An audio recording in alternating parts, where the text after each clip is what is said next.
You have your opinion. The problem is, you think it's reality.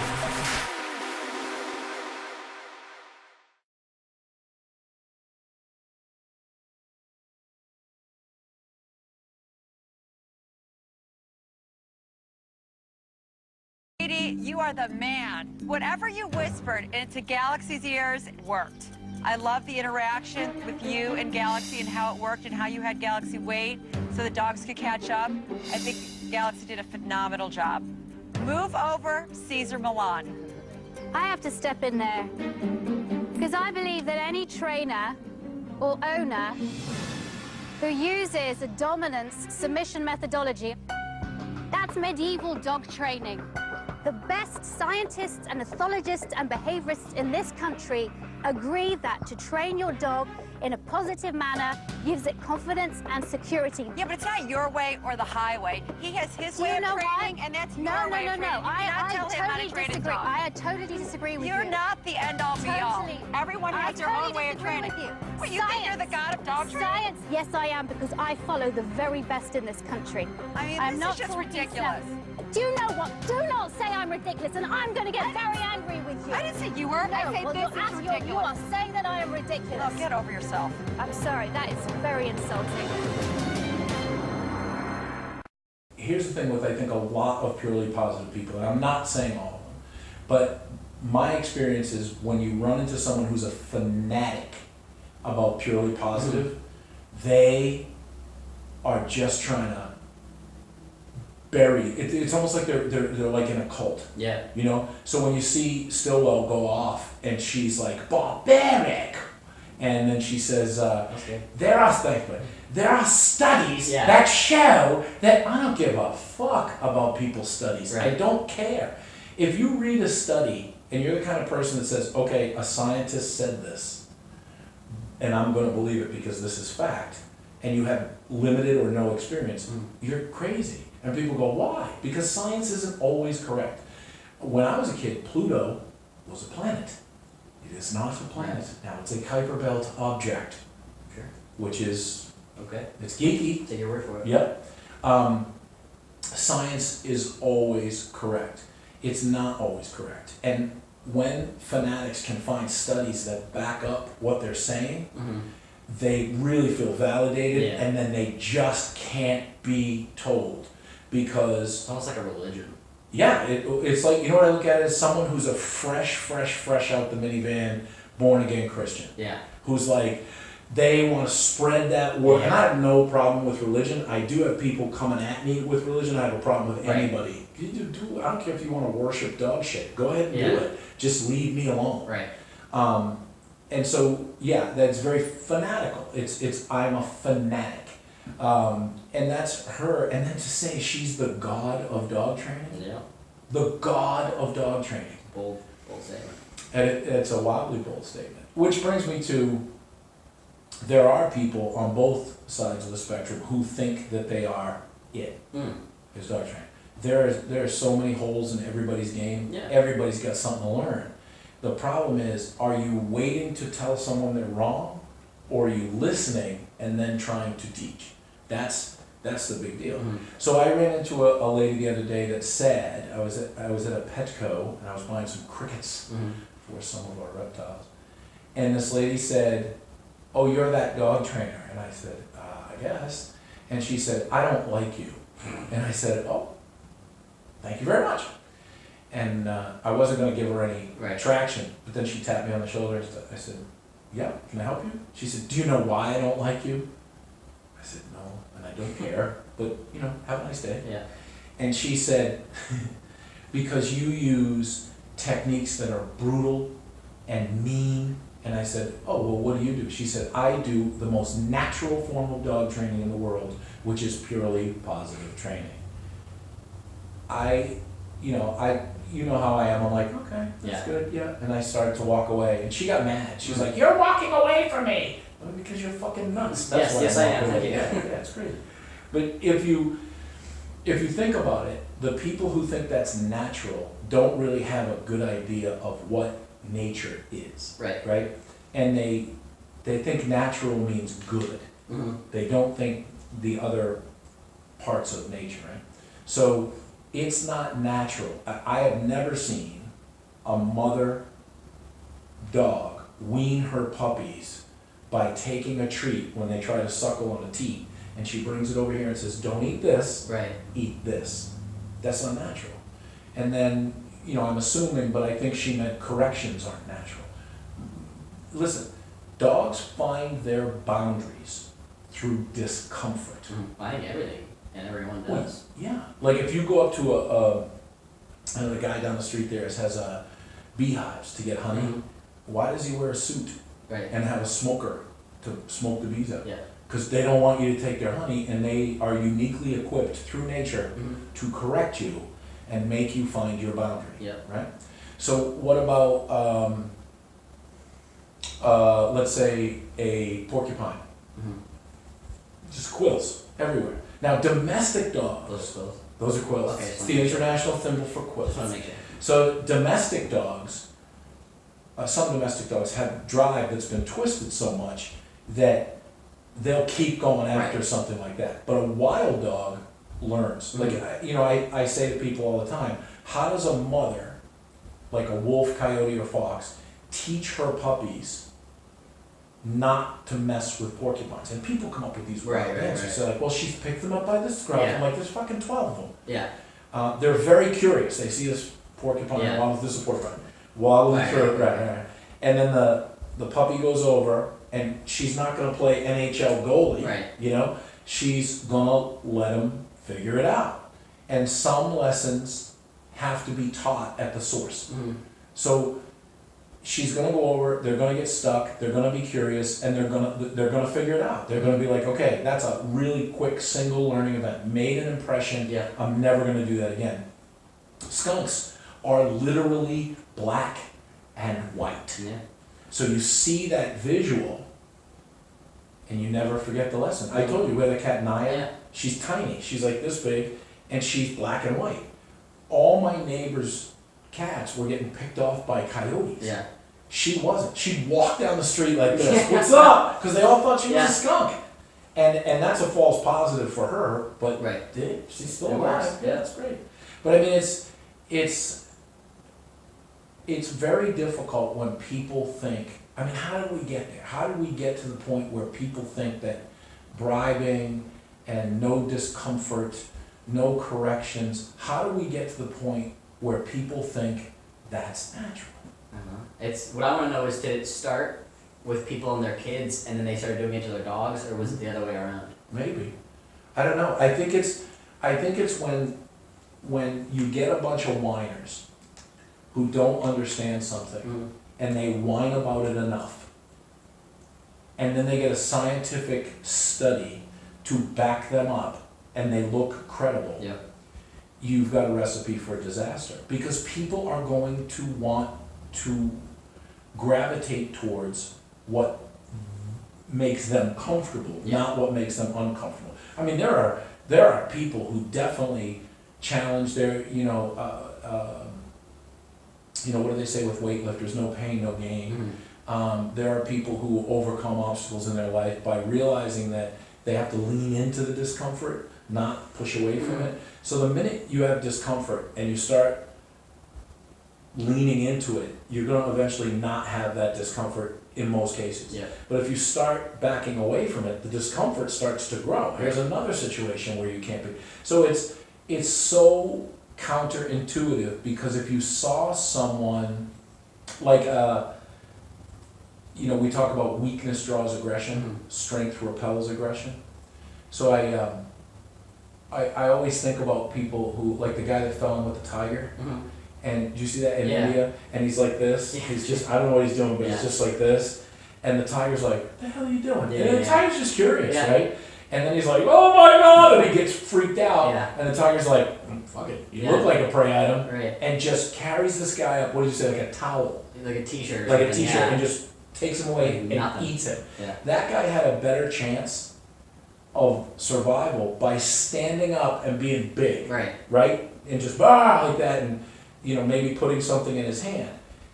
If you think that every dog has read that study, you're out of your mind. Right. you're out of your mind. There's different levels of drive.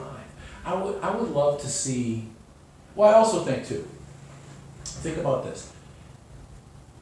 Someone at either end of the spectrum has to lower the bar in obedience so much, and then they've never had a result like this before, but the bar is very low. So what do I mean by that? So let's go to the positive end of the spectrum. With a puppy, I teach puppies with food. You can't Right. just correct them. But there's things you correct them for, like eating the trash and this. And you don't have to kill them, you just correct them. That's level of correction. Mm-hmm. So say you take a dog and you're teaching it down. Use food, right? And then the dog finally understands what down is, and you say, okay, you're just ignoring me, so I'm gonna give you a correction, pay attention, down. There's people that don't like that. Right. So what they did was, wait a minute, how can I take that I don't like and fool myself into believing that the result is the same? Mm-hmm. Meaning, I'm gonna take food and I'm gonna put it down on the ground, I'm gonna say down, down, and eventually the dog's gonna lay down and I'm gonna feed it. Ta-da! Yeah. It's not the same thing. But then at the other end of the spectrum, you get, like we watched that video today, where that guy's like, shit! Yeah. Down! And they're just hammering. That's fake too, because as long as you have the leash on, And he had a muzzle on. and he had a muzzle on, if he didn't have a muzzle on, that dog would have killed him. Oh yeah. And that's where those people who are like, yeah, I will dominate this dog. Yeah. No. But the problem is all the purely positive people see that and they think that's what we're doing. Yeah. They think any sort of negativity is that. Well, and so neither of those are reliable ways to train a dog. Right? Forcing the dog to do it when it doesn't understand what it's doing, and not so it looks like the guys at the end of the negative end of the spectrum are pissed off, and it's usually guys. I mean, there's some women, but it's usually guys. Yeah. And it's they're pissed because the dog won't do what they want it to do, because there's an art form to teaching the dog. And the minute you become pissed off, you're not teaching anymore. You're not. The minute you're frustrated, you're not teaching anymore. Walk away. Walk away. Use your brain instead of your brawn. So these guys don't really think too much, and they just wham, just grind that dog, pound that dog into position. Then they go, ta-da, like they got it. But it's not reliable, because you're gonna get fight or flight. Yeah. Over time, you're gonna get a dog that's either gonna run away from you or fuck your shit up. And you can get the result, but it's not the same result. And I think people at both ends of the spectrum believe they're getting exactly the same result, and it's not the same result. Right. It's very different. So the purely positive people may wait till the dog downs and then go feed it. That's not, you didn't ask for it, so it's not obedience. But the dog will lay down and go, this is how this monkey just runs over to me and gives me food when I lay down. And they're so happy. The bar at both ends of the spectrum is, I fucking said down, and the dog goes, Jesus Christ, Daddy's been drinking, and lays down. Ta-da! The person at the positive end of the spectrum says, I brought food and I did this. Ta-da! It's not the same. To have a reliable pet dog, to have reliable working dog, to have a reliable dog in any form that has obedience, reliable obedience, the dog has to trust you and respect you. Right. So when you have the guy who's on the end with the muzzle, and we should show that video. Yeah.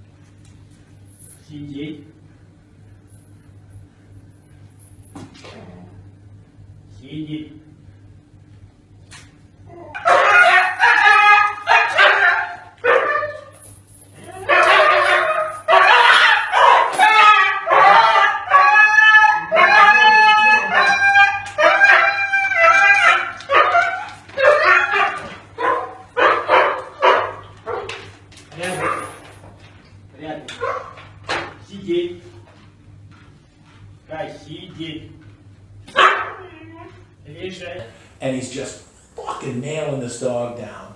That dog will do it, but it doesn't trust him. Right. It respects him because fear is a form of respect. but it doesn't trust him. Now the person with the food is going down, the dog trusts them, but doesn't respect them. Yeah. So it's that seesaw that you're constantly, it never ends. Trust and respect, trust and respect. So the people, the hardcore guys on the end, I know people who are, I got called a cookie pusher. I got called, just because I don't do what you do, doesn't mean I'm a softie. Right. And just because I don't do what the people at the hard ass end of the spectrum is, doesn't mean I'm a brutal hard ass. There's finesse to the game. Yeah. You went through that. Mm-hmm. You had a hard time with that, where you were like, you will down. Yeah. And I was like, what are you doing, dude? Yeah. And so there's that teaching moment. So I think why both of those ends of the spectrum were developed was because, again, you lost the need for the dog to do a job. Mm-hmm. And you just were attached to the outcome of, I can fucking make that dog down, or the dog will down if I have a cookie. Yeah. Both of them don't realize that to have real, reliable, real world obedience, not geo, good enough obedience, but real obedience, you have to have trust and respect. So I would take this a step further. Trust and respect to me are good bond. That's what bond is to me. So you tell a story about Paul when you were angry. Go ahead.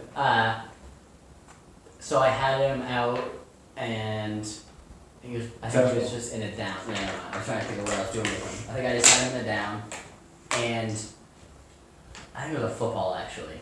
You and I don't know, maybe Austin or somebody had a football that was outside, and someone brought it in, and you started throwing it around the training room, and He goes, cool. Paul's very high ball drive. Yeah, because his previous owners just let him. He decided that he wanted to have the football. Wanted to have the football as an understatement. Yes, he would have. He was.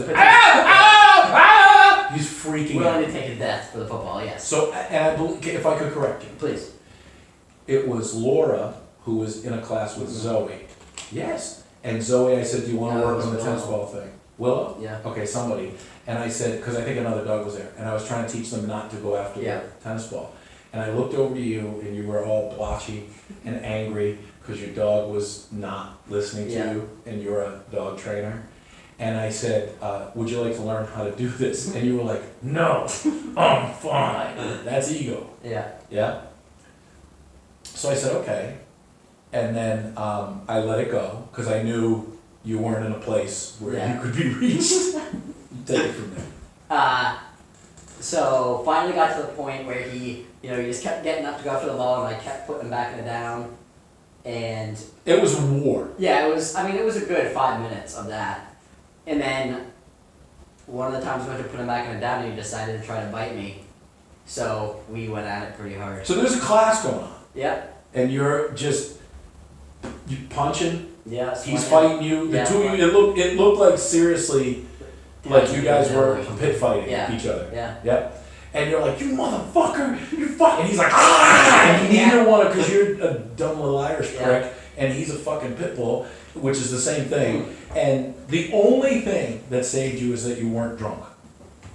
Yeah. Yeah. Yeah. That's Yeah. fair. Because you're not going to quit and you're going to bleed out. Right. Right? Yeah. So you're going crazy, and I look at the class and I go, well, clearly something's gone wrong. I look, seriously, right? That's exactly how I did. Yeah. And I go, could you take your dog, ma'am? And I go over and I go, give me the leash. And he's like, no! And the dog, trying to kill me and you now. And I go, Dylan, walk towards the light. Yeah. And I go, give me the leash. And he gives me the leash, and Paul now tries to kill me. Mm. And I'm just walking with his little pit bull ass up.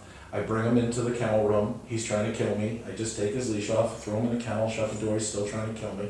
I go out to the room. You're covered in your blood and Paul's blood. And I say, we're going to need to talk about this. And he's just like really bad. And I think it was probably a couple of weeks Probably. before we could talk about it. Probably. Yeah. So I think when you have a high drive dog and you don't have the tools and you become angry, it wasn't about teaching. No. It was about him embarrassing you or him not giving you what you wanted. Mhm. And he felt exactly the same Yeah. about you. Yeah.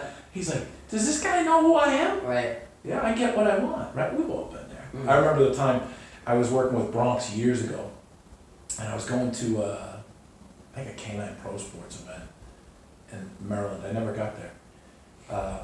It was crazy, because it was in the spring and there was all snow everywhere, and I had a rear wheel drive. Anyway, I couldn't get there. But I was training for it, and I saw that they were gonna have, like, you know, the big Poland Spring bottles with like coins in them, and they were gonna rattle them. And I'm like, all right, this is like 20 years ago. So I'm like, I'm going down there and I'm gonna win this shit. So I go into the, I'm outside. It was a shovel out of place, and then I start training with these things. I'm doing obedience, and I'm like, I'll carry the bottles and I'll shake them. And the dog was like, what the fuck are you doing? Yeah.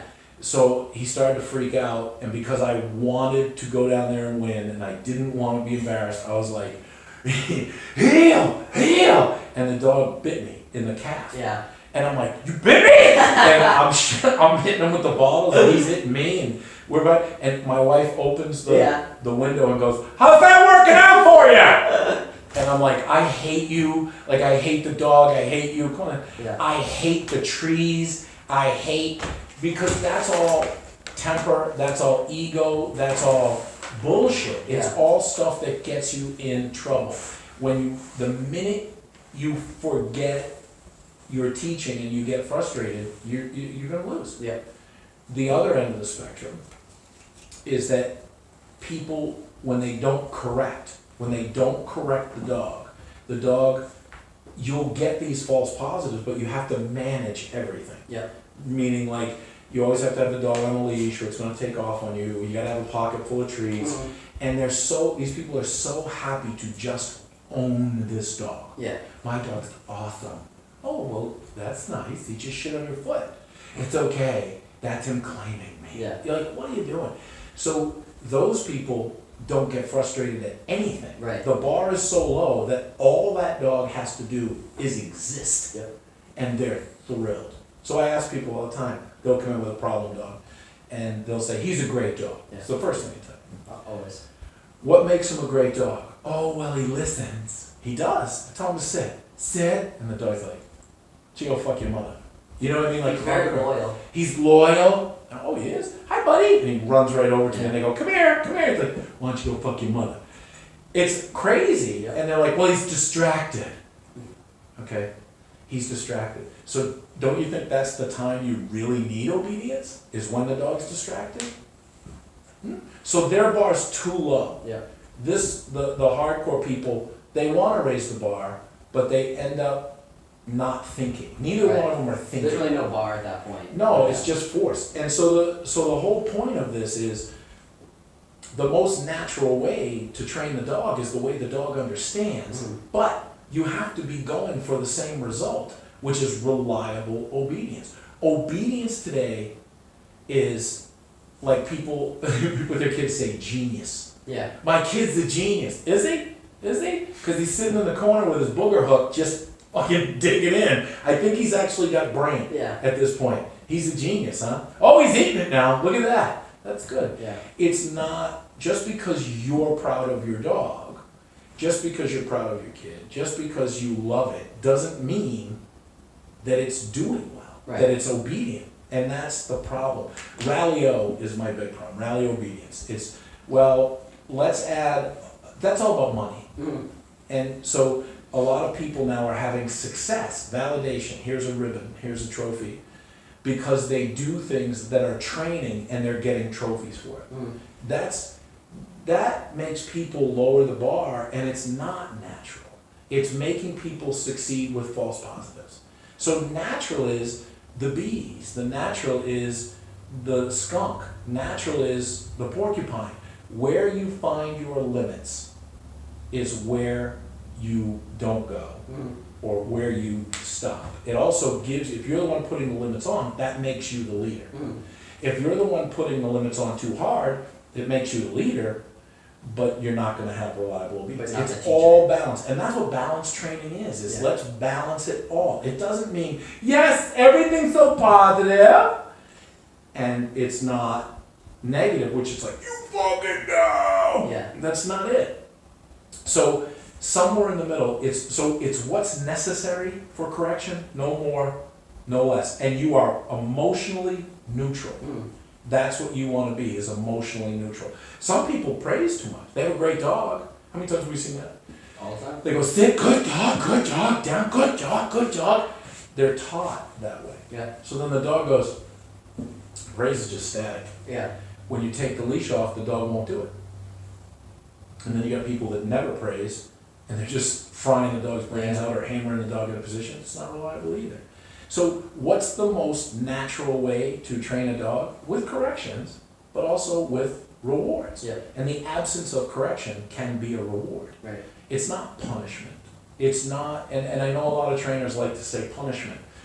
Punishment to me is long term. Mm. You're being punished, you're grounded for a week, you're gonna do 20 years in jail. Correction is, no, we're not doing that. Mhm. It's a correction, right? So I think, getting back to it, because I went on a rant there, is that people developed the soft, purely positive method because, I think you're right, they did see someone being negative. But they also couldn't do the basic minimum correction that was needed to get reliable obedience. So it's one of the things that frustrates me a lot with Facebook and YouTube now, is that people are putting on training and getting credit for it. Most people, that's where they're gonna stay, because they're being validated for mediocrity. And everybody's a dog trainer. I've got a business card and a website. Look, I have a YouTube video. You saw all that stuff. It's just across the board. Nobody wants to learn the craft. And to learn the craft, you have to balance yourself. Right. And that's what you work on. It's what I work on. What you're working on, huh, Ben? Oh yeah. Yeah, sucks, doesn't it? Oh yeah. And then you can teach other people. So the most natural way is to teach the dog its limits in the way the dog understands, and nature is that way. Right.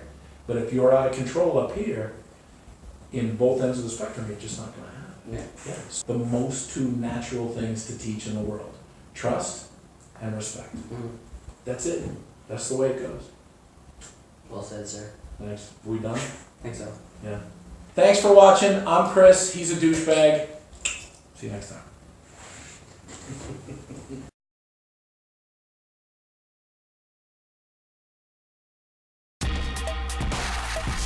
You have your opinion. The problem is, you think it's reality.